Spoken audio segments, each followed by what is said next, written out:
예, 우리 할렐루야 샬롬하고 인사하는 시간 같습니다. 할렐루야 샬롬 샬롬 샬롬 샬롬 샬롬 샬롬 샬롬 샬롬 샬롬.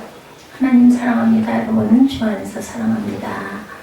예, 오늘 그 이스라엘 2000년 전에 통곡의 벽 그리고 지성소 그리고 또 음식에 대해서 우리 한번 직접 가지는 못했지만 느껴보는 시간, 그리고 예수님 찬양, 하나님 찬양 얼마나 아름답게 그 H29가 연예인 찬양단이죠 하는지, 또 그 찬양을 통해서 할렐루야로 영광을 돌리고 할렐루야로만 계속 반복하죠. 그렇게 그만큼의 숫자를 할렐루야를 그 찬양을 드릴 때까지 얼마나 많은 반복이 있었을까, 저는 그런 생각을 하면서 우리 입술의 고백이 그대로 이루어지는 역사가 임하시기를 주님의 이름으로 축복합니다. 오늘 본문 말씀이죠. 태양아 머무르라, 이런 구절입니다. 여호수아 10장 말씀에 12절 14절 중심으로 여러분들 전쟁을 통해서 길을 잘 몰라요. 이게 원주민들은 길을 잘 아는데 여호수아가 전쟁을 지휘하는데 태양이 넘어가서 깜깜해지는 밤이 되어버리면 적군에게 이제 침입을 받아가지고 질 위기 상황에서 여호수아가 외치는 그런 소리. 자, 그 12절에 보면 여호와께서 아모리 사람을 이스라엘 자손에 넘겨주시던 날에 아모리 사람 정복을 해야 돼요. 이제 여리고성을 통과해가지고 여호수아가 여호와께 아뢰어 이스라엘의 목전에서 이르되 태양아 너는 기본 위에 머무르라, 달아 너도 아얄론 골짜기에 그리할지어다 담대하게 선포하는 부분이 나타납니다. 그랬더니 13절에 태양이 머물고 달이 멈추기를 백성이 그 대적의 원수를 갚기까지 했다. 다 점령할 때까지 딱 중천에 서 있었다라고 증거되어 있습니다. 14절에 여호와께서 사람의 목소리를 들으신 이날은 전에도 없었고 그리고 후에도 없었으니 이는 여호와께서 이스라엘을 위하여 싸우셨습니다. 직접 싸우신 전쟁에 하나님이 드러나죠. 15절에 여호수아가 온 이스라엘과 더불어 길갈 진영으로 돌아왔더라. 승리하고 돌아온 내용입니다. 자, 이런 고백을 하실 줄 아는 여러분들의 믿음들이 결국은 긍정의 믿음이라는 것을 오늘 본문이 말씀하죠. 기독교 신앙은 절대 긍정의 믿음입니다. 우리 입술로 고백을 해야 돼요. 설마 아니 여러분들 같으면 태양아 머무르라 하실 수 있겠어요? 근데 그렇게 담대하게 우리 머리로는 이해가 안 되는 부분을 하나님께서는 그걸 뛰어넘어서 이루신다라는 그거를 순종하고 내 입술로 직접 고백할 때 기적은 일어난다. 우리 9시 새벽 예배에서도 기적 같지 않은 기적에 대해서 말씀을 나누었습니다.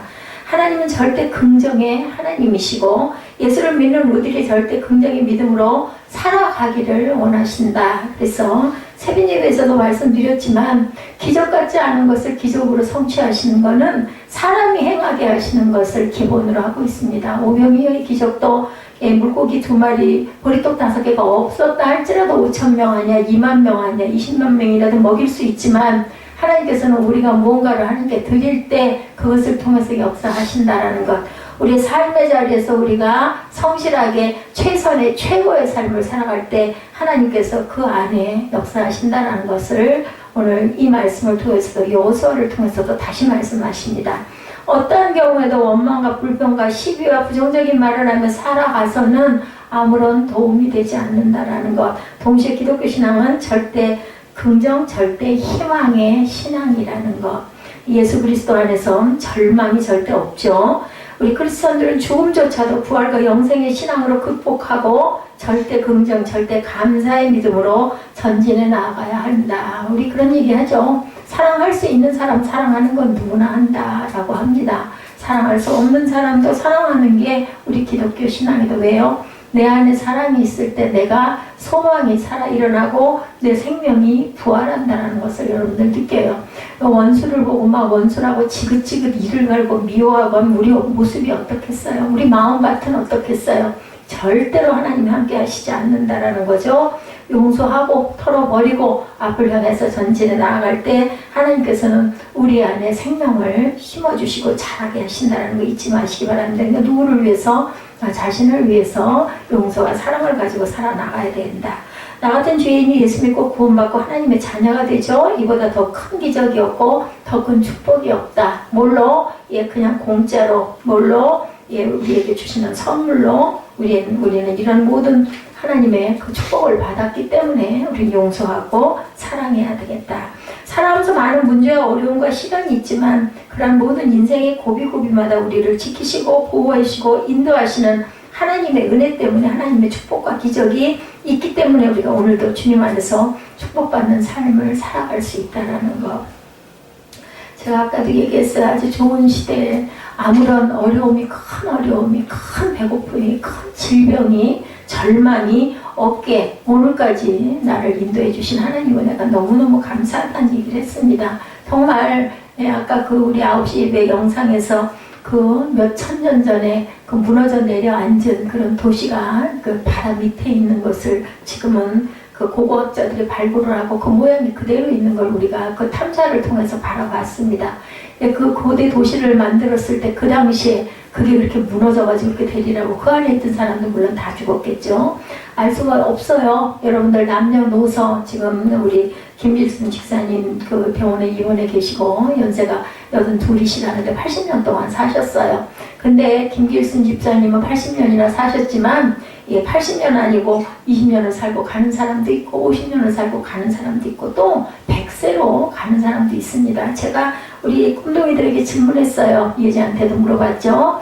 100세까지 사는 게 기쁨이고 즐거움이겠니? 아니면은 예수님처럼 30살만 살다 돌아가신 것이 불행이겠니? 물어보니까 꼭이 그렇지만도 않아요 라고 대답을 합니다. 어떻게 사느냐가 중요한 것이지 몇 년을 살았느냐는 별로 중요하지 않습니다. 그렇기 때문에 저는 아픈 분들 누가 주변에 있다라고 얘기하면 그분 안에 평강이 임하시기를 그 마음 안에 사랑으로 가득 채우시기를 그걸 기도해드립니다. 그리고 나머지는 하나님의 뜻대로입니다. 물론 이별하고 싶지 않기 때문에 세상에 남아있는 그 자손들이나 이웃이나 친지들은 그분이 살아나시기를 어떤 분이 됐든 원하지만 그거는 하나님의 손 안에 계세요. 그 대신 우리가 기도해 드릴 부분은 하나님의 뜻대로 하시되 우리 아픈 분들 그 마음 안에 정말 참 평안과 기쁨과 하늘나라가 임하기를 하늘나라를 임하게 하기 위해서는 우리 마음을 절대 긍정, 절대 소망, 절대 기쁨으로, 절대 감사로 채워와야 됩니다.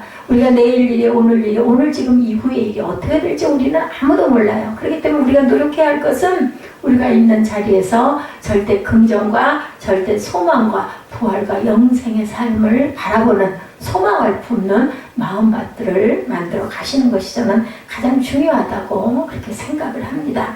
여호수아가 가나안을 정복해 나가면서 놀라운 기적을 체험한 일에 대해서 함께 우리가 말씀으로 은혜를 나누면서 성경 말씀에 가지고 있는 영적 진리를 여러분들 깨달아 아시기 바랍니다. 여호수아가 여리고를 무너뜨리고 아이성을 무너뜨리고 그 다음 지역에 있는 기브온 족속과 평화조약을 맺고 나갔을 때 위기를 느낀 그 지역에 있는 족속들이 연합군을 이루어서 함께 쳐들어오는 내용이 오늘 본 내용입니다. 적군 연합군의 공격이죠. 적군 연합군의 공격에 대해서 함께 생각해 보는데 그 지역에 오래 살고 있던 가나안 족속들이 이스라엘이 쳐들어와서 여리고를 무너뜨리고 아이를 무너뜨리라는 말을 듣고 어떻게 했겠어요? 너무너무 두려웠겠죠? 두려웠답니다. 지난주 여호수아 9장에 그 족속 중에 한 족속이 기브온 족속이었었죠. 우리 9장 같이 말씀 나눌 때 그 기브온 족속은 아이성보다 큰 성을 가지고 있는 그런 족속이었고 우리가 이스라엘과 싸워 이길 승산이 없으니 저들과 평화조약을 맺자 우리가 이곳에 살고 있는 것을 알면 평화조약을 안 맺어줄 것이다 하고 어떻게 써요? 속임수를 쓰죠. 먼 데서 온 사람들처럼 속임수를 써가지고 다 헤어진 신발과 옷을 입고 곰팡이라는 빵을 들고 전대를 차고 먼 데서 온 것 같이 해가지고 와가지고 속이죠. 그래가지고 그 사람들을 하나님 앞에서 서약을 했기 때문에 어쩌지를 못하고 어떻게 했어요? 물 깃는 자와 나무 패는 자 성전에서 그렇게 만든 역사를 우리가 9장에서 함께 나눴습니다.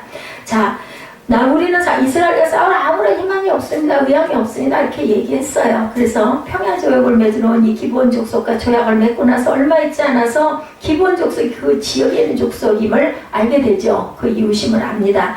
여호수아 9장 16절입니다. 그들과 조약을 맺은 후 사흘이 지나서야 그들이 이곳에서 자기들 중에 거주하는 자들이라 함을 들으니라. 거기서부터 여러분들 쭉 발췌해 보시면 좋을 것 같습니다. 여호수아가 기도하고 하나님의 음성을 듣고 결정했어야 됐는데 아이성에 이어서 또 한 번 실수를 한 거예요. 아이성은 너무 작은 성이었기 때문에.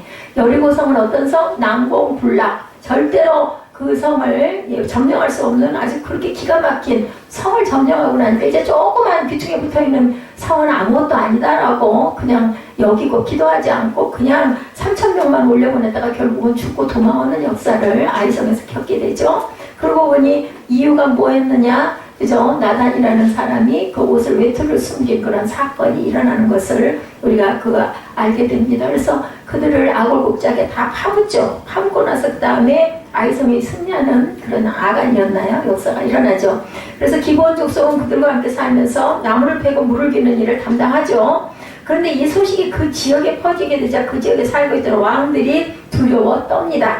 예루살렘 성의 왕인 아도니세덱이 이제 기브온까지 넘어갔으니 우리가 넘어가는 것은 순식간이다. 그 다음 성은 얼마나 두려웠겠어요. 또 이제 우리 성도 침범해 오겠네. 이 염려가 된 거예요. 우리 연합군을 만들어서 그들을 공격해서 우리 혼자는 안 되니까 함께 연합군을 만들자. 여호수아 10장 1, 2절에서 설명하고 있죠. 여호수아 10장 1, 2절 보니까 그때 여호수아가 아이를 빼앗아 진멸하되 여리고와 그 왕에게 행한 것 같이 아이와 그 왕에게 행한 것과 또 기브온 주민이 이스라엘과 화친하여 그 중에 있다함을 예루살렘 왕 아도니세덱이 듣고 2절에 크게 두려워하였으니 이는 기브온은 왕도와 같은 큰 성이며 아이보다 크고 그 사람들은 다 강합니다. 예루살렘 왕 아도세덱이 헤브론 왕 호함과 야르무드 왕 비람과 라기스 왕 야비아와 에글로 왕 드빌에게 보내어 이르되 내게로 올라와 나를 도우라. 우리가 기브온을 치자. 이는 기브온이 여호수아와 이스라엘 자손과 더불어 화친하였습니다. 이렇게 성경 연합군을 맺었다라는 부분이 나타납니다. 10절에서 10장 3절에서 5절까지 제가 여러분들에게 말씀을 드렸어요. 5절에 아모리 족속의 5 왕들 곧 예루살렘 왕과 헤브론 왕과 야르무드 왕과 라기스 왕과 에글론 왕이 함께 모여 자기들이 모든 군대를 거느리고 올라와 기브온에 대진하고 싸우니라. 연합해서 싸웠다는 내용이 나타나죠. 우리 함께 힘을 합하자. 그리고 기브온을 무너뜨리자. 이게 제목이었습니다. 그러니까 그 네 왕들이 예루살렘 왕과 우리 투합해서 연합군을 만들어 기브온 성을 치러 가죠. 기브온 성이 이들을 공격에 대해서 크게 놀라 여호수아에게 전가를 보냅니다. 빨리 와서 우리를 도와주소서. 6절 7절에 나타나죠. 기브온 사람들이 길갈 진영에 사람을 보내어 여호수아에게 전하되 당신의 종들 돕기를 더하게 하지 마시고 속히 우리에게 올라와 우리를 구하소서. 산지에 거주하는 아모리 사람의 왕들이 다 모여 우리를 치나이다 하매 여호수아가 모든 군사와 용사와 더불어 길갈에 올라가니라. 이렇게 증거합니다. 기브온 족속의 도움 요청을 받은 여호수아는 하나님께 기도하죠. 군대를 조직해서 그들을 도우러 떠납니다. 중차대한 일이다 보니까 기도를 했어요. 때때로 우리가 살아가는 동안 악한 원수마귀가 이렇게 연합군을 만들어서 우리를 둘러싸고 갖은 공격을 다 해올 때가 여러분들 우리 생활 가운데 있다. 우리나라가 6.25 이후에 전쟁이 없었습니다. 저희들이 막 어디로 피난을 가고 할 만한 일들은 없었지만 이제는 공중권세를 잡은 악한 영들이 우리를 괴롭힐 때가 너무나 많다. 자녀들이 많은 집에 애가 하나만 아프면 다들 아파요. 감기 특히 그렇죠. 질병 걸리면 3일 졸려면 밖에 나가. 그래서 온 집안이 다 병자가 된 그와 같은 이러한 어려움에 처할 때가 있죠. 사업을 하는데 갑자기 어려움이 다가와 사업이 잘 안 돼가던 사업이 부도가 나고 그 매출이 끊기고 파산 직전에 이르게 되는 어려움이 다가오기도 합니다. 사업하는 사람들 너무 그렇게 부러워할 것도 없어요. 언제 어떻게 될지 아무도 모릅니다. 어떻게 하든지 우리를 넘어뜨리려고 이렇게 집중 공격을 무엇으로든 한쪽에서도 공격을 해오죠.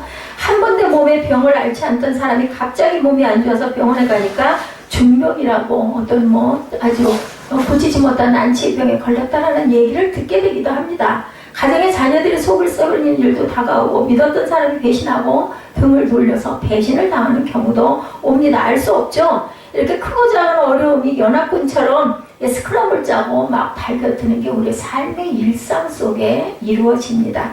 절대 우리는 이런 문제를 만났을 때 어려움을 당할 때 중요한 것 두려워하거나 낙심하지 말아야 되겠다. 왜요? 만군의 야훼 우리 하나님을 믿고 의지하고 바라보는 믿음을 가지고 살아가야 된다. 우리가 항상 모를 저항력을 가지고 길고 가기 위해서 우리 예방주사 맞죠? 그리고 좋은 음식이라는 음식 찾아서 드시고 규칙적인 생활하려고 애쓰시고 운동하시고 그리고 또한 좋은 영상도 열심히 보시고 물론 직장생활도 아니면 각자 주부는 주부대로 위치 학생은 학생회에서 자기 공부를 다 하지만 그 외에 여러 가지들을 하는 이유는 이런 것에서 우리가 노임을 받기 위해서 최선의 노력을 다합니다. 제가 수행생활 다니면서 느끼는 게 뭐냐면 왜 그렇게 챙기고 해야 될 건 많고 그죠?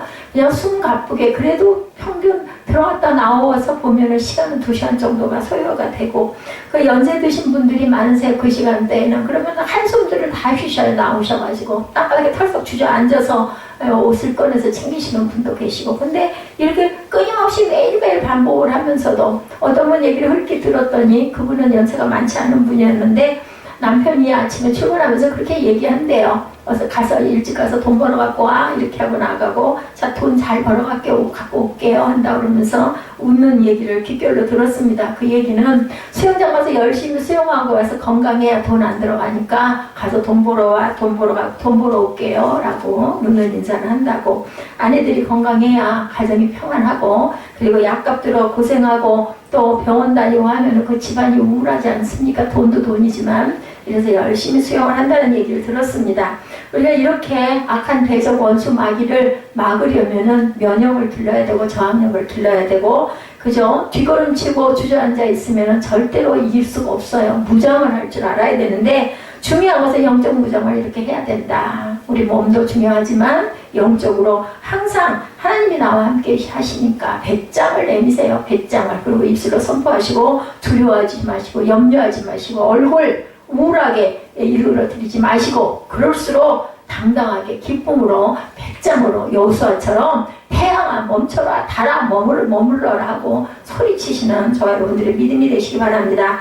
한평생 우리와 함께 하시고 우리를 도우시고 우리에게 다가오시는 모든 대적을 물리쳐 주시고 주님의 은혜로 승리하게 만들어 주신다는 걸 굳게 믿고 나아가시기 바랍니다. 주님께서 우리에게 말씀하시죠. 이사야 43장 1, 2절입니다. 야곱아 너를 창조하신 야훼께서 지금 말씀하시느니라. 이스라엘아 너를 지으신 이가 말씀하시느니라. 너는 두려워하지 말라. 내가 너를 구속하였고 내가 너를 지명하여 불렀나니 너는 내 것이라. 내가 물가운데로 지날 때 내가 너와 함께 할 것이라. 강을 건널 때 물이 너를 침몰하지 못할 것이며 내가 불 가운데로 지날 때도 타지 아니할 것이요 불꽃이 너를 사르지 못하리니. 누가 그랬어요? 다니엘이 그랬죠? 불 가운데서도 태우지 않고 사자굴에서도 다니엘 친구들이죠. 사자굴에서도 턱도 안 다치고 구원 밑에서 올라오는 역사. 뭐 때문에? 믿음의 선포 그리고 하나님 보시기에 온전한 모습 입술의 고백 그리고 기도였습니다. 예, 주님이 말씀하죠. 두려워 말라. 예, 내가 너를 구속하고 내가 너를 지명하여 불렀느니 너는 내 거야 라고 얘기를 합니다. 우리 뭐 부부 사랑하는 사람들 어때요? 예, 당신 누구 거? 내 거. 너는 내 거, 나는 네 거 이렇게 얘기하는데 그럼 뭐 해요? 열심히 보호해 주죠. 먹을 거 하나 있으면 반쪽 나눠서 입에다 넣어주고 그죠? 가진 거 있으면 아까워하지 않고 다 내줍니다. 그리고 어려운 가운데 있을 때는 안아주고 건너주고 업어주고 예, 이러죠. 하물며 하나님이 저와 여러분을 모시고 너는 내 거라고 인을 다 쳐놓으셨어요. 그러니까 우리는 원수 마귀를 대적하고 항상 입술로 선포하고 고백해야 되고 두려워 떨거나 뒤로 물러가지 말아야겠다. 너무 잘 알아요. 사탄들은 이거 두려워하고 겁내고 벌써 움츠려 들면 너 잘 걸렸다. 그리고 예 달겨들죠. 이런 것에서 우리가 노임받기 위해서는 항상 주님의 나를 붙들고 도우신다는 걸 절대 잊지 말고 입술로 고백해라. 두 번째 도우시는 하나님의 은혜를 체험하는 그러한 믿음 신앙이 돼야 되겠다.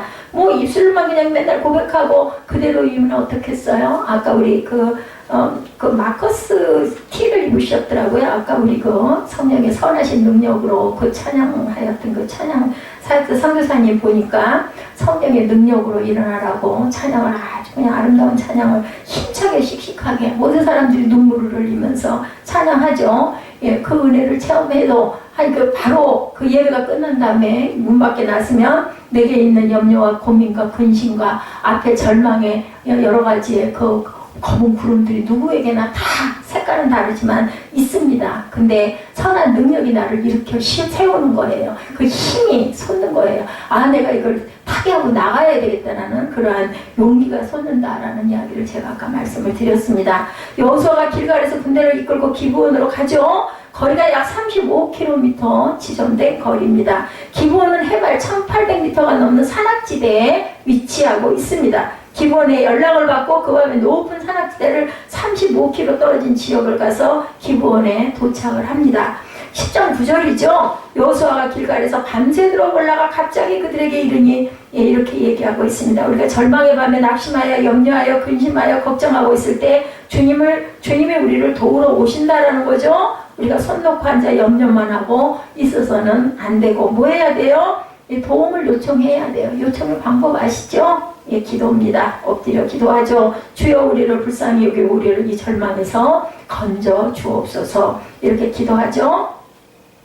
9절에 여호수아가 길갈에서 밤새도록 올라가 갑자기 그들에게 이르니 여호와께서 그들을 이스라엘 앞에서 패하게 하심으로 여호수아가 그들을 기브온에서 크게 살육하고 베드론에 올라가는 비탈에서 추격하여 아세다와 막게다까지 이르니라. 그들이 이스라엘 앞에서 도망하여 베드론의 비탈에서 내려갈 때 여호와께서 하늘에서 큰 우박덩어리를 아스가에 이르기까지 내리심에 그들이 죽었으니 이스라엘 자손의 칼에 죽은 자보다 우박이 죽은 자가 다 우박으로 이제 두들겨 패서 이렇게 돌아가게 하죠. 자, 내가 있는 문제 하나도 해결되지 않고 몸은 점점 더 아프고 그죠? 아무리 부르짖어도 그런 깊은 절망의 밤을 우리가 맞이할 때도 있습니다. 그러나 기억해야 될 것은 밤이 깊으면 새벽은 당연히 밝아온다라는 거, 그 시련을, 그 고비를, 그 우리를 흔드는 그러한 그 의혹, 의심, 그리고 그 검은 구름덩이를 우리는 그럴지라도 젖히고 견디고 일어날 줄 알아야 되겠다. 새벽은 분명히 옵니다.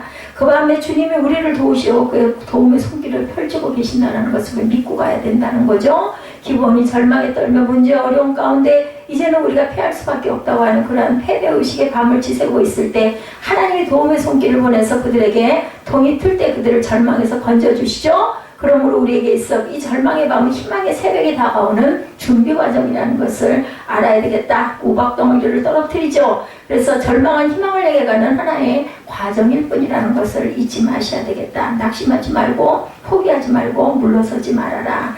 여호수아에게 약속하셨죠. 10장 8절에 그때 야훼께서 여호수아에게 이르시되 그들을 두려워하지 말라. 내가 그들을 내 손에 넘겨주었으니 그들 중에 한 사람도 너를 당할 자가 없으리라 하신지라 약속하셨어요. 그렇기 때문에 두려워하지 말라. 그들 중에 한 사람도 너를 당할 자가 없으리라. 연합군들이 그렇게 개미떼처럼 몰려 닥쳐온다 할지라도 한 사람도 너를 당하지 못하리라는 말씀입니다. 여호수아는 이미 이겨놓은 싸움을 싸우기 시작하죠. 왜? 하나님이 승리를 약속하시고 대신 싸우시기 때문이다. 예수를 믿으면 예수님 우리 마음 가운데 오셔서 영원한 승자 되신 예수님 우리를 친히 승리 가운데 이끌어 가신다는 거. 근데요, 우리가 제가 수영을 하면서도 생각을 하지만 마음이 급하고 그리고 두렵고 뒤에서 쫓아오는 사람, 수영장 그 레인 안에서 수영하는 사람들이 많아가지고 옴츠려들고 걱정을 하고 마음이 급하면은요 몸이 온전하게 가지 않더라고요. 몸에 힘이 들어가요. 그럼 어떻게 돼요? 물속 빠져요. 항상 제가 수영장에서 느끼는 겁니다. 우리 몸을 그냥 편안하게 그냥 죽으면 죽으리라라고 그냥 눕히고 반드시 하늘을 쳐다보고 천천히 진행을 해서 가면 염려가 없이 갑니다. 근데 두려워하고 겁이 나고 토요일 같은 경우는 자유수영 하시는 분들이 있다 보니까 엄청 그 수영 잘하시는 분들이 많아요. 겁이 나잖아요. 걱정을 하잖아요. 수영이 정말 너무나 힘이 들고 안 되더라고요. 그냥 맡겨야 된다는 거죠. 요한복음 16장 33절에 예수님이 말씀하죠. 이것을 너에게 이르는 것은 너희로 내 안에서 평안을 누리게 하려 함이라. 세상에서 너희가 환난을 당하나 담대하라. 내가 세상을 이기었노라. 주님께서 부활하셨기 때문에 우리가 영원한 생명을 가진 것처럼 예수님의 세상을 이겼기 때문에 너희는 담대하면 내가 세상을 이겼기 때문에 너희도 이길 수 있다라고 말씀합니다. 내가 세상을 이겼노라. 환난을 안 당한다고 말씀하시지 않았어요. 환난 중에 담대하라고 말씀을 합니다. 환난을 당하지만 문제는 만나지만 절망의 밤이 다가오지만 강하고 담대하라. 담대하면 이길 수 있다라고 말씀을 하시는 거죠.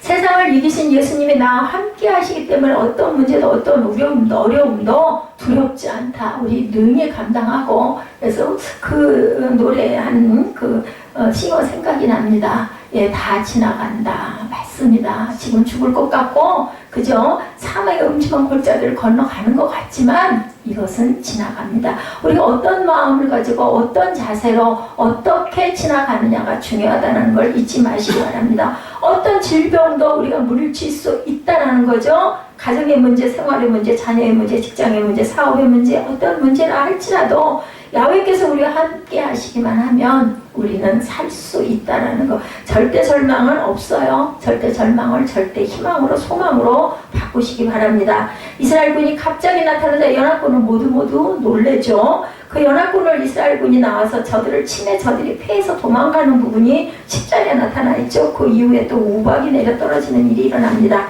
야훼께서 그들을 이스라엘 앞에서 패하게 하심으로 여호수아가 그들을 기브온에서 크게 살육하고 베드론에 올라가는 비탈에서 추격하여 아세가와 막대가까지 이르니라. 그런데 그들이 도망하는 중에 하나님께서 우박을 내리셔가지고 우박이 맞아 죽은 사람이 이스라엘의 칼에 죽은 사람보다 많았다. 11절이죠. 그들이 이스라엘 앞에서 도망하여 베드론의 비탈에 내려갈 때 야훼께서 하늘에서 큰 우박덩이를 아세가에 이르기까지 내리심에 그들이 죽었으니 이스라엘 자손의 칼에 죽은 자보다 우박에 죽은 자가 더 많더라. 전폭적으로 하나님을 믿고 의지하면 놀라운 일들이 일어납니다. 우연은 없습니다. 우연은 절대 없습니다. 우리가 힘으로 감당할 수 없는 일들이, 우리 힘으로 해결할 수 없는 일들이 주님이 함께 하시면 넉넉히 감당이 되고 문제가 해결이 되고 하나님이 기적이 임한다라는 거. 그래서 우리는 주님께 맡겨야 되는데 중요한 거 하나, 하나님께서 주시는 감동을 우리는 묵상할 줄 알아야 되고 하나님이 내게 어떤 말씀을 하고 계시고 내가 무엇을 행해야 되는지를 묻는 저와 여러분들이 되셔야 합니다. 그냥 가만히 있다고 뭐가 그냥 우연히 일어나는 일은 없습니다. 시편 55편 22절에 내 짐을 야훼께 맡기라. 그가 너를 붙드시고 의인의 요동함을 영원히 허락하지 아니하시리로다 라고 말씀합니다. 주께 맡기라고 말씀하세요. 맡기시기 바랍니다. 맡기시고 주님께서 이루실 것을 믿으시기 바랍니다. 맡겼다고 하면서도 믿지 못하고 의심하면 아무런 문제도 해결되지 않습니다.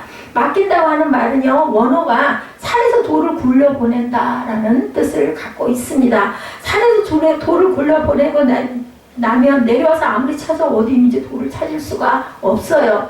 맡기고 난 다음에 주님이 해결해 주실 것을 믿고 믿음으로 나가야죠. 내 가정의 문제를 주님께 맡겼어요. 내 사업의 문제, 내 자녀의 문제, 그리고 내 자신의 문제, 내 질병의 문제를 주님께 맡깁니다. 그러면 주님이 책임져 주신다라는 것. 그러므로 절대로 염려하거나 근심하거나 걱정하지 말고 주님만 의지하고 약속의 말씀을 붙잡고 나아가시는 저와 여러분들, 축복이, 태양이 멈추는 축복이 임하시기를 주님의 이름으로 축복합니다. 하나님은 좋으신 하나님이시죠?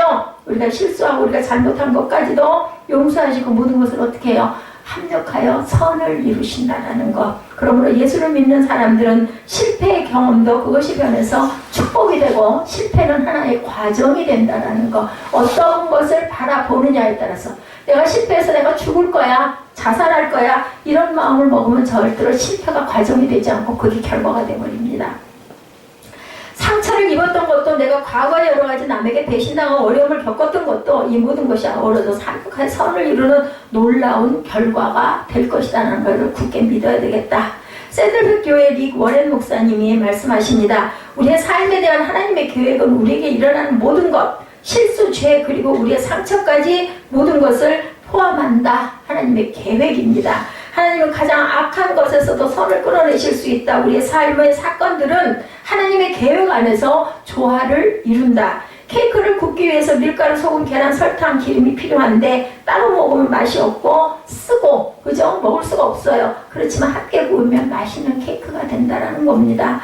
우리의 모든 불쾌한 경험들을 하나님께 맡기면 그분은 그것을 엮어서 선으로 만들어 주신다. 그 재료들이 어떻게 누구의 손에 섞이느냐에 따라서 맛있는 음식이 되기도 하고 못 먹는 것이 될 수도 있고 또한 우리에게 독이 될 수도 있다라는 거죠. 하나님께서 모든 것이 합력하여 선을 이루어 만들어 주신다는 걸 우리가 믿고 가야 된다. 그래서 그것을 세 번째로 믿음으로 선포하시기 바랍니다. 우리는 도우신 하나님을 믿고 의지하고 날마다 믿음으로 기적을 선포하며 하나님의 은혜를 선포하며 앞으로 제가 아까 135장 앞으로 그 찬송을 했어요. 우리는 한 발씩 한 걸음씩 앞으로 나아가셔야 됩니다. 제가 오늘 찬양이 조금 아마 우리 에스더 전도사님 왜 오늘 목사님이 찬양을 이런 찬양만 고르셨을까 했을지 모르겠어요. 느끼시는 분은 느끼셨을 거예요. 왜냐하면 찬양 경배 들어가면 경쾌하고 힘나고 기뻐지고 밝아지는 찬양을 많이 하는데 오늘은 그렇게 하지 않았습니다. 왜 박길순 집사님 생각하고 우리가 매번 그럴 수는 없지만 제 마음에 그런 마음이 와서 하나님께 기도하는 찬양을 위주로 찬양을 드렸습니다. 마음을 하나님이 감찰하셔요. 우리가 뭐 매끄럽게 예배 진행을 잘하고 말씀이 얼마나 기가 막히게 선포되고 그게 중요한 게 아니라 한 영혼을 불쌍히 여겨주시옵소서. 모릅니다. 저는 그 집사님이 회복이 되셔서 앞으로 10년 이상을 더 사실지 아니면 돌아가실지 그것을 아는 사람은 아무도 없습니다. 다만 우리 마음에 오는 영으로 우리가 열심히 그분을 향해서 마음을 품고 기도해 드리는 것밖에 우리는 할 수가 없어요. 뭐 입술로 뭐 아이고 염려 걱정 하지 마세요. 금방 회복되실 것입니다. 아이고 어떻게 해야 마음이 통하시겠습니까? 뭐 얼마든지 얘기할 수 있지만 그것보다는 우리가 11시 대예배 찬양과 경배를 그분을 위해서 드린다라는 마음으로 제가 오늘 찬양을 골랐습니다. 하나님은 지금도 믿음의 사람을 찾고 계십니다. 아까 9시 예배에 제가 예지하고 사무엘에게 그런 얘기를 했습니다. 너희들이 헌금 봉투에다 헌금을 넣을 때 1,000원을 넣기도 하고 10,000원을 넣기도 하지만 어떤 마음으로 넣느냐에 따라서 그것이 보화가 되기도 하고 하나님께서 받지 않으시는 예물이 될 수도 있다. 아깝고 요거 가지고 내가 뭐를 할 텐데 교회다 이거 목사님 미워 죽겠는데 내가 이걸 내야 돼? 이런 마음을 가지고 내면 아무 소용이 없다. 어차피 낼 거 이것이 어디에 쓰이든 하나님 영광 받으시옵소서 하는 마음으로 우리가 헌금을 심어야 되기 때문에 너희들에게 내가 이걸 계속해서 너희들을 훈련을 시키는 거라는 이야기를 했습니다. 여러분들 그런 마음밭들이 되시기를 바랍니다. 믿음의 사람을 찾고 그 믿음의 사람을 통해서 역사하시는 하나님은요 세상에 우리를 살게 하셨기 때문에 사람을 통해서 역사하십니다. 사람을 통해서 누구에게 무엇을 주기도 하고 받게 하기도 하고 고치게도 하고 소망도 품게 하고 기쁨도 갖게 하고 감사도 갖게 하는 게 통로가 바로 우리 주변의 이웃이고 내 가족이고 내 부모고 그리고 내가 사랑하고 내가 존경하는 그러한 이웃들이라는 것을 절대로 잊지 마시고 이 모든 사람은 하물며 심지어는 악한 사람 한 사람까지 누가 하나님께서 만드셨습니다. 그래서 그 악한 사람까지도 위해서 우리가 긍휼로 품고 기도해 줘야 된다. 절대로 미워하거나 그 사람의 안에 있는 죄, 잘못 우리 죄가 많습니다. 허물이 많습니다. 그럴 때는 그 안에 있는 허물과 죄만 그것만 끄집어내서 우리 병원에 가면 수술할 때 그 자리 마취시켜가지고 거기 짜내고 거기 수술해서 다 꼬매지 그 사람 미워하지 않잖아요. 그 병을 미워해서 깨끗이 아주 조금도 찌꺼기가 나오면 또 발병을 하니까 우리가 그런 마음을 품고 기도해 줘야 되겠다. 왜냐하면 하나님 기다리고 계시잖아요. 생명을 지으신 분은 하나님이시기 때문에 누구도 악한 자나 선한 자나 모두 다 하나님의 자녀들이에요. 근데 그걸 깨달은 자는 구원을 해서 영생의 생명을 주고 끝까지 깨달지 못하고 가게 되면은 사망으로 가게 한다. 한보 사장님이 돌아가셨어요. 4월 26일, 27일인가요? 예, 금요일날 예, 돌아가셨다 하더라고요. 그분이 예수를 늦게 믿으셨어요. 기독교를 믿은 게 아니라 그 성당을 다니게 됐는데 알고 보니까 동생이 성당을 오래 다녔더라고요. 성당을 가서 얼마 안 돼가지고 암이 발생이 된 걸 알아가지고 수술도 못하고 그 최장암 3기에 발견이 돼가지고 항암 치료를 하다 돌아가셨고 그분을 위해서 제가 교회가 세워지고 나서 제일 먼저 기도한 분 중에 한 분이 바로 그분입니다.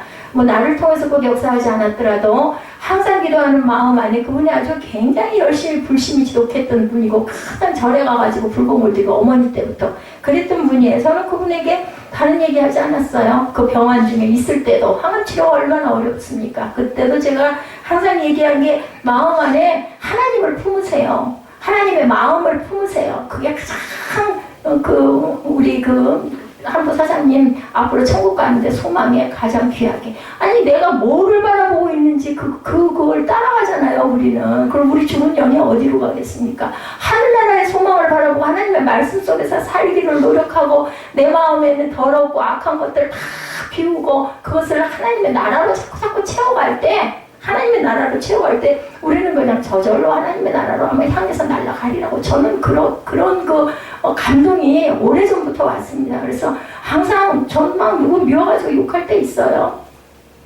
예, 배우자, 예, 아주 그냥 그 부분이 막 사무쳐가지고 그러고 나서 늘 하는 기도는 내 입술에서 이런 말이 나지 않도록 속에서 악한 거, 더러운 거, 추한 것들을 제하여 주옵소서 하는 기도만 열심히 합니다. 아픈 분들에게 낫는 것도 중요하지만 아니 나오면 또 안 아파요? 또 아프죠? 연세 드셨어요? 그러면 그분 잠깐 고쳐서 다시 나오시면 기쁘고 좋죠. 근데 어차피 언젠간 가셔요. 중요한 것은 마음밭을 하나님의 영으로 채워가는 것이 너무너무 중요합니다. 그것을 위해서 기도해 주시기 바랍니다. 내가 주님을 사랑합니다. 내가 주님을 의지합니다. 나는 주님께서 나의 피할 바위십니다. 반석이십니다. 나는 아무것도 아닙니다. 여러분들 사계절 아시잖아요. 봄이 지나면 이제 더워지지 않습니까? 제가 오늘 에어컨을 처음으로 좀 틀었습니다. 근데 압니다. 여름도 그러고 나면 또 가을이 오고 겨울이 오고 뭐 계절은 그렇게 가죠. 이제 또 모기가 극성을 떨 철이 돌아와요. 이거 다 알아요. 알면서 여러분들 그래서 사시다가 가시는 곳은 모르세요? 어떤 사장님이 그랬다면요. 살다가 죽으면 그뿐이지 뭐. 아이 그러면 좋죠. 살다가 죽으면 뭐 우리가 예배드릴 필요가 뭐 있고 선한 일을 할 필요가 뭐 있어요. 잘 먹고 잘 살고 재밌고 기쁘게 느끼다가 어느 순간 죽든 뭐 50년 후에 죽든 10년 후에 죽든 내일 죽든 후회 없이 그냥 살다가 가면 되지. 뭐 효도는 뭐하러 하세요? 효도하지 마세요. 아니 살다 죽으면 그뿐이고 그 집덩이 같은 부모를 뭘 효도를 하고 그걸 애통해 합니까? 근데 우리는 그렇지가 않은 생명들이잖아요. 우리를 지으신 분, 우리를 낳아주신 분도 귀하지만 우리를 지으신 분이 있으니까 내 부모가 있지 않겠습니까? 하늘나라에다 소망을 두시고 의지하셨을 때 우리가 불가능했던 것들도 기적으로 일어난다는 거. 저 보세요. 수영장 가가지고 배영 잘해요. 생각도 못했던 일이죠. 1년 전에는. 그래서 연합군을 쳐서 물리치고 막 밀고 나가는데 조금만 더 저들이 치고 나가면 완전히 전멸할 텐데 글쎄 해가 중천에 떴다가 기울어지는 거예요. 금방 밤이 오지 않겠습니까? 이제 여기가 깜깜해졌다가는 연합군들이 기습 공격을 해오면 꼼짝없이 당할 수밖에 없어요. 지형도 설고 이스라엘 민족들은 지금 아직 그 나라에 사는 사람들이 아니기 때문에 그 땅에 거주하는 사람들이 얼마나 밝겠어요. 이게 해가 져가지고 싸움을 전쟁을 더 할 수 없을 만큼 깜깜해지면 이제 죽을 수밖에 없는 상황. 꼼짝을 못하게 생겼어요. 해가 지는 걸 누가 잡겠어요. 해가 지면 전쟁이 멈춰져야 되고 다시 해가 뜰 때를 기다려야 되는데 이 5 연합군들이 다시 밤에 전열을 가다놓고 공격해오면 전쟁이 길어지고 피해도 커지고 이길 승산이 없어요. 그러니까 여호수아가 담대하게 외치죠. 12절에서 태양이 떠오르니까 태양아 멈춰라. 달이 떠오르니까 달아 멈춰라. 그러니까 태양이 지려다가 놀라가지고 서버렸다는 거예요. 여러분들 웃을 일이죠. 하나의 어떤 만화 같은 그런 일인데 실제로 일어났다는 거죠. 야훼께서 아모리 사람을 이스라엘 자손에게 넘겨주시던 날에 여호수아가 야훼께 하려 이스라엘의 목전에서 이르되 태양아 너는 기브온 위에 머무르라. 달아 너도 아얄론 골짜기에 그러할지어다 하네. 하나님께 아뢰는 그러한 담대한 믿음을 가지고 외쳤다. 믿음이 없으니까 외치겠어요? 여러분들 믿음이 없는 성도가 이 소리를 들으면 코웃음을 칠 거예요. 말도 안 돼. 무슨 놈의 태양을 하늘에다가 붙들어 매냐? 하나님께서 이 믿음의 고백을 드리면 주님께서는 들어주실 것을 근데 여호수아는 믿었다라는 거죠. 그래서 그들은 메뚜기 같다라고 얘기했잖아요. 12정탐꾼 중에 그 2사람은 여호수아와 갈렙만 그런 믿음을 가진 담대한 믿음. 이 세상에 누가 해가 지는 것을 보고 태양아 멈춰라 할 사람이 있겠느냐는 거죠. 근데 이런 일은 이전에도 이후에도 없었다. 성경에도 기록이 돼서 나오고 있습니다. 왜? 야훼께서 이스라엘을 위해서 싸우셨습니다. 아니 뭐 해도 달도 그죠? 하나님이 만드셨는데 왜 하늘에다가 태양을 멈추게 못하시겠느냐고요. 그러니까 우리의 그 머리로 우리가 보여지는 것들로만 생각을 하고 마음을 먹어서는 절대로 안 된다라는 거죠. 13절에 보니 태양이 머물고 달이 멈추기를 백성이 그 대적이 그 원수를 갚기까지 하였느니라.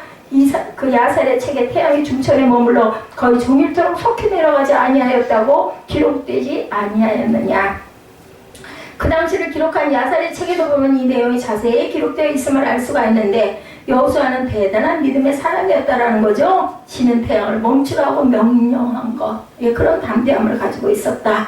여러분에게도 하나님의 동일한 은혜와 축복 그리고 이런 믿음의 선포 중요한 게 바로 믿음의 선포입니다.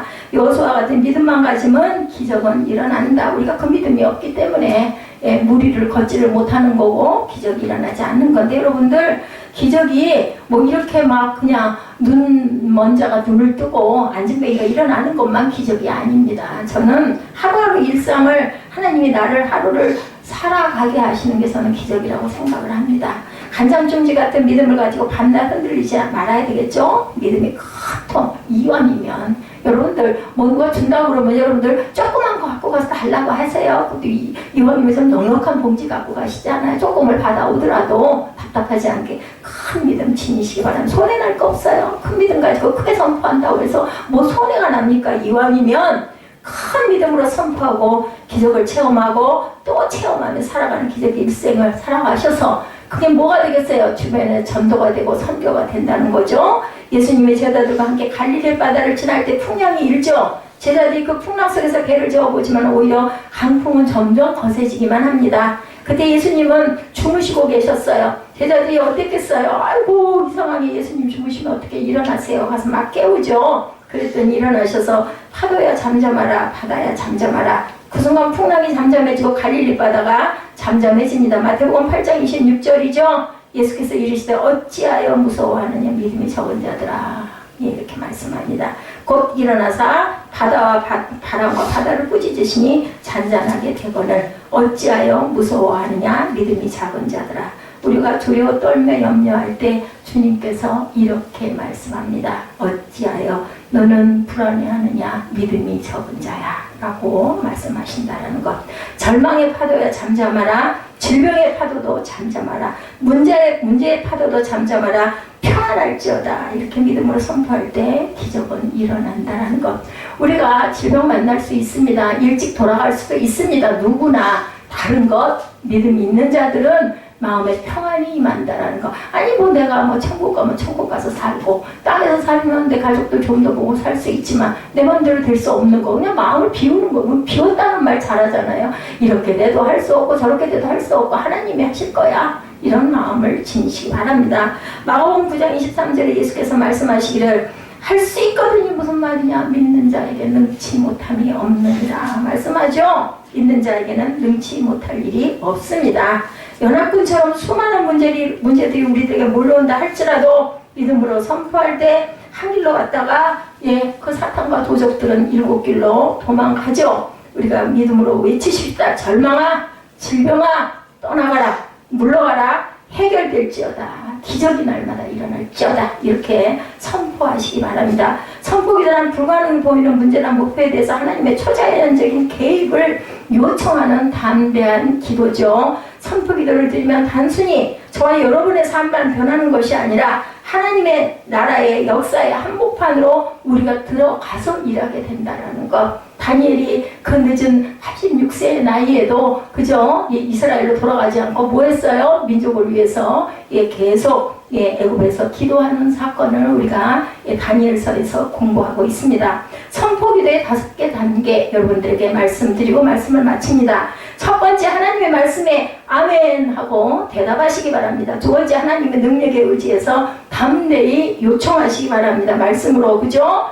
세 번째 인간의 힘으로 불가능한 일을 구체적으로 아뢰고 구하시기 바랍니다. 네 번째 응답을 기다리며 최선을 다해서 내가 행할 바를 내 자리에서 행하시기 바랍니다. 다섯 번째 이루신 하나님께 모든 영광을 돌려드리시기를 그것이 내 마음대로 내 뜻대로가 아닌 반대로 이루어진다 할지라도 아멘으로 하나님께 화답하시고 영광을 돌리시는 저와 여러분들이 되시기 바랍니다. 그러할 때 믿음은 쑥쑥 뭐 가운데서 절망 가운데서 문제 가운데서 어려움 가운데서 여러분들의 믿음이 자라고 영적으로 하나님께 한 발을 한 발 더 가까이 나가는 믿음의 굳건한 뿌리가 담대하게 세워질 줄 주님의 이름으로 축복합니다. 이렇게 그 찬양 사역자인 에드워드 페리스 조이 부부의 이야기입니다. 그 부인 페리스가 쌍둥이 자매를 임신했는데 임신했을 때 온 교회가 축제 분위기였다고 합니다. 그런데 그 아이가 예정일보다 석 달 먼저 나왔다고 그래요. 그랬으니 1kg도 안 되는 몸이었어요. 인큐베이터에 들어갑니다. 병원에서는 살 활용률이 거의 없다라고 얘기했어요. 그런데 이 마귀는 한꺼번에 연합군처럼 몰려온다고 3일 만에 한 애가 뇌출혈을 가지고 있어서 수술을 합니다.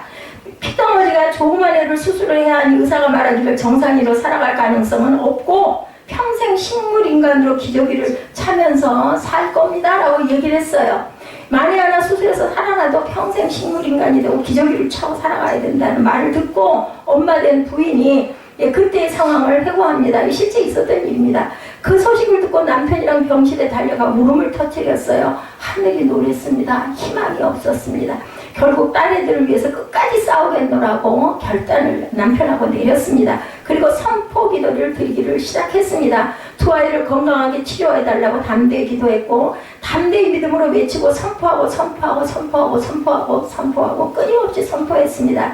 이 쌍둥이 자매는 5번의 수술을 해야 됐고 숨이 멈추거나 심장 박동수가 위험 수치까지 올라간 지가 여러 차례 반복이 됨에도 불구하고도 그걸 보면서도 열심히 선포했다고 그래. 남편 웨이드가 나중에 회고합니다. 얼마나 가슴을 졸였는지 아내와 저는 의사들에게 믿음의 말만 하려고 애썼답니다. 두려움과 불안이 몰려올 때는 미수가 보육기에 붙여놓은 성경 구절을 보며 하나님의 약속을 떠올렸지요. 온 교회가 합심해서 우리와 함께 선포기도를 드릴 때 감동은 지금도 생생합니다. 믿음으로 선포하고 또 선포하고 선포할 때 온 성도들이 함께 믿음으로 선포하고 기도할 때 특별히 메이드가 직접 지은 태양아 멈춰라 라는 그 찬양을 열심히 불렀다고 그래요. 쌍둥이 그 아이를 위해서 그 찬양을 부르고 그리고 CD에 그 수익금을 그걸 CD로 만들어가지고 수익금을 그 치료비를 지불하는데 그것으로 같이 하기를 기도했는데 석 달 만에 아이가 완전히 회복되어 건강한 몸으로 태어나게 됐다고 합니다. 의사와 간호사들은